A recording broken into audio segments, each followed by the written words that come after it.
K스타 뉴스 시청자 여러분 안녕하세요. 가수 김정은입니다. 오늘 아주 진솔하고 재밌는 얘기 나눠보도록 하겠습니다. 그리고 또 마라가 대세잖아요. 주변에 장사하는데 하지 마라 뭐 특히 마라는 하지 마라 한물 간다 그런데 제가 볼 때 계속 갈 것 같아요. 떡볶이를 이겼잖아. 떡볶이를 초등학생들한테. 그래서 마라가 한국 음식처럼 한번 만들어 보려고. 뭐 어느 나라 거 따질 필요 있냐. 그래서 좀 마라를 선택했고 그 중에는 여러 가지가 있는데 이걸 필두로 해서 일단 마라를 세계화시켜서 그 대표랑 함께 한국에서 나온 마라야. 뭐 중국 거든 말든 상관없어. 어느 게 맛있는지 내가 먹고 판단해. 이거부터 시작하기 위해서 이제 한 거고 그 중에 제일 괜찮다고 생각한 게 마라였어요.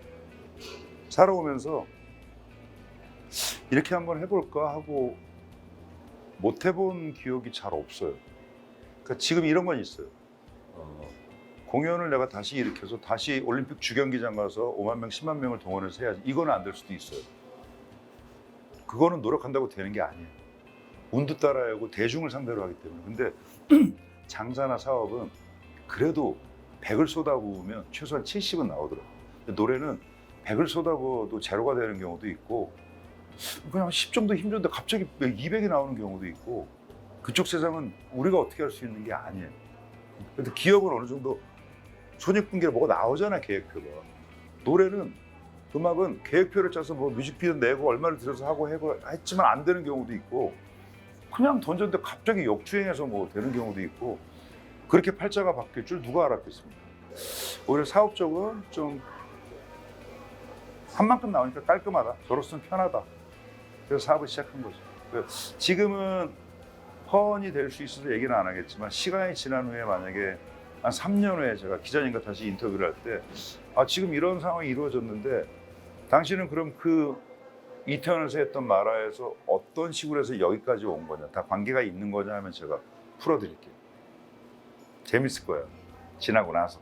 근데 안 되면 아무거나 안 하면 되는 거고 안 되면 남한테 피해 끼친 거 아니니까 그냥 안 됐어요 그러면 되는 거고 근데 될 거예요 아마. 최선을 다할 거니까. 요즘이 리즈입니다. 그러니까 사람들이 뭐 리즈 시절 하잖아요. 근데 저는 매일 리즈를 갱신하고 있습니다. 누가 그러더라고요. 오빠는 뭐 왕년에 라떼는 이런 얘기를 안 하는 것 같다고. 과거 얘기를 한 걸 들어본 적이 없다고.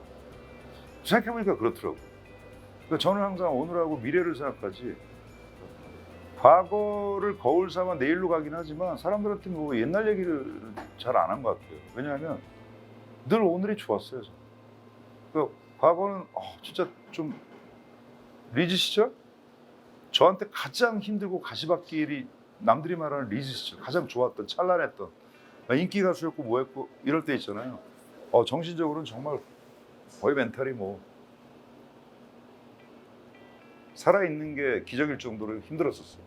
근데 지금은 무기력해져서 내려놓은 게 아니라 정말로 좀 많이 다져져서 많이 내려놓고 일단 몇 번 얘기했지만 그날 이후 욕도 끊었고 혈기, 화도 좀 많이 내려놨고 그리고 좀 포용력도 좀 사람들 포용하고 가려고 노력하고 그래서 요즘 저는 좋기도 하고 지금 일어나는 현상들이 너무 기적 같고 재밌어요. 예를 들어 유튜브에서 부캐릭터 숲투눈이나 메타버스에서 숲투눈이라는 그 캐릭터가 있고 걔가 데뷔를 하고 뭐 이런 것들이 33년을 제가 노래했는데 아직도 새로운 것들을 할 것들을 저한테 주어진다는 게 너무 재밌죠.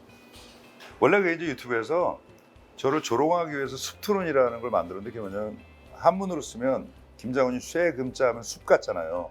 긴장자가 이렇게 쓰면 튼 같잖아요. 숲툰이라는 캐릭터를 만들고 제가 막 빠르게 막 하는 것만 모아서 막 해놓으면 막 미친 사람 같잖아요. 저를 조롱하려고 만든 영상을 만든 거예요, 안티들이. 근데 제가 좀 재밌더라고요. 묵풀보다 악플이 나서 제가 재밌어 하니까 이 친구들은 이 사람은 이걸 재밌어 하네 이거 뭐지? 그러다가 이제 저는 니들 그러다 말린다 나한테 형한테 야 알고리즘이라는 게 있어. 그거 자꾸 만들어서 올리다 보면 레전드 영상이 올라와. 레전드 영상은 뭐냐면 헌이나 나와 같다면 예술로 부른 것들이 있거든요. 그러니까 그걸 보다 애들이 말린 거예요. 거기다 써요. 댓글에 야 이 노래는 또 멀쩡하네. 그러게 뭐 지들끼리 써 이렇게.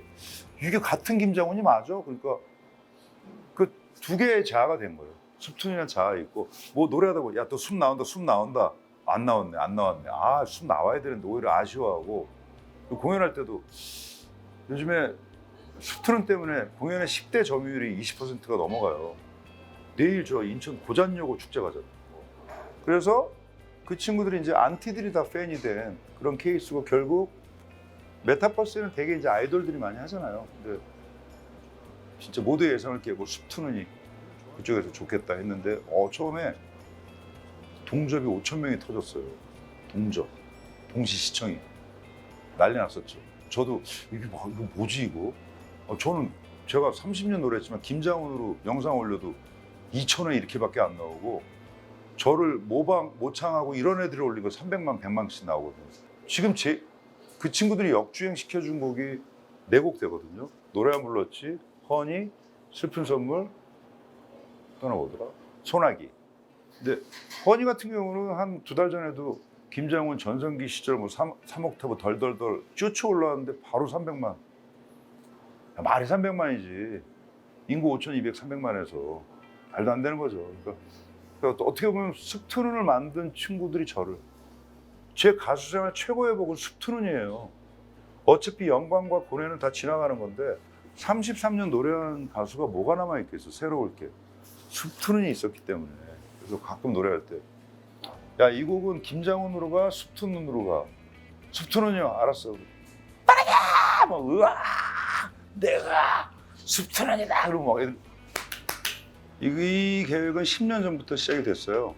그러니까 중증 장애인을 위한 맞춤형 그 이벤트인데, 한 10년 전에 제가 그런 시설에 가다가 이제 누워있는 동생들이 있으면 같이 누워서 얘기하거든요. 하다 보니까. 누워서 야 너는 뭘 제일 하고 싶어? 그랬더니 형 공연을 한번 보고 싶다고. 그래서 알았어 형이 한번 해볼게 했는데 계속 추구는 했는데 좀 많이 부딪혔어요.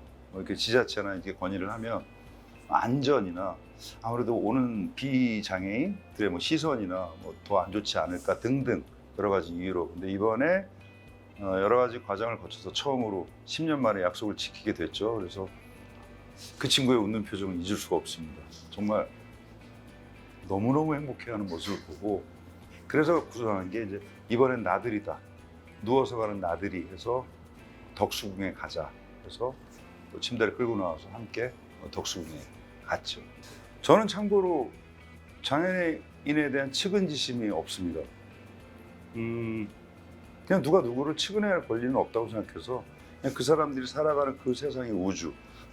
중증장애인은 평생을 누워 살지만 그 나름대로의 존재의 가치가 있는 우주라고 생각하기 때문에 그냥 함께 시간을 할 뿐이지 거기에 대해서 측은지심이나 연민 같은 건 없어요. 좋은 일이죠. 다음번에 또 뭐가 될지 뭐 누클이 될 수 있고 누워서 가는 클래식, 누워서 가는 야구장, 누버, 누워서 가는 버스킹 계속해서 할 계획입니다. 이 땅에 밥 굶는 아이들은 없어야 한다. 저는 원래 생각한 거는 소위 말하는 결식아동 그쪽에 관심이 많았거든요. 지금도 돈을 많이 벌 거예요. 왜냐하면 노래를 해서 예전처럼 그렇게 몇백억을 벌어서 기부하고 이렇게 할 수 있는 시절은 아닌 것 같아서 크게 벌어서 크게 쓰자. 그리고 저는 사실 기부를 그렇게 많이 했지만 인생에서 어떤 목표를 정하거나 사명감을 가져본 적이 제 기억에는 없어요. 그냥 사람들한테 고맙고 하니까 제가 번 돈을 예술가로서 기부를 하고 또 그냥 그저 좋았어요. 사람들이 좋아하는 게, 행복해하는 게. 근데 사람들은 저렇게 많이 기부했으니까 그래도 몇십억은 있지 않을까 하는데 자랑은 아니지만 10원도 없습니다 아직까지는. 그래서 이거 그때 좀 힘들어지고 나니까 가족들도 힘들어지고 제 주변 지인들도 힘들어지니까 안 되겠다. 돈을 많이 벌자. 누군가는 야 근데 가능하겠어 나이도 있고 뭐 이렇게 하는데 근데 제가 본 영화 중에 박희순 씨 나오는 영화 배우 근데 거기서 보면 그런 얘기 나와요. 무슨 얘기를 했더니 야 그게 되겠냐 그게 뭐 어쩌고저쩌고 뭐 그랬더니 야 가난하면 꿈도 가난해야 되냐? 그게 저는 되게 와닿거든요. 그래서 굉장히 거창한 꿈이죠. 남들이 봐도 과연 뭐 월세 사는 네가 그런 조 단위로 돈을 벌어서 이 땅에 밥 굶는 아이들 모두 없앤다고? 근데 저는 꿈으로만 끝내지 않고 꿈으로만 끝나면 몽상 가죠. 저는 이상주의자입니다. 꿈을 세워놓고 그 이상에 도달하기 위해서 누구보다 치열하게 살아왔거든요. 정말 치열하게 살아왔어요. 정신병에 걸릴 만큼 완벽주의고 치열하게 살아왔기 때문에 사실 한 3, 4년 동안에 제가 늙었나 싶었어요. 기력이 없더라고요. 열정도 없고 노래도 그렇고. 근데 작년부터 제가 다시 나오면서 뭔가가 생각해보니까 갱년기였나 봐요. 오늘 너무너무 오늘 진짜 저한테 많은 걸 끌어냈어요. 제가 할 말 못할 말 다 한 것 같은데 재밌게 보셨으리라고 생각되고, 다음에 또 좋은, 예전에 진짜 많이 만났잖아요, 우리 시청자 여러분. 다음에 또 좋은 재밌고 아름다운 뉴스로 여러분 찾아뵙고 자주 이제는 뵙도록 하겠습니다. 예. 더 이상 제가 숨어 있거나 활동을 못하는 상황이 되거나 이런 일은 없습니다. 감사합니다.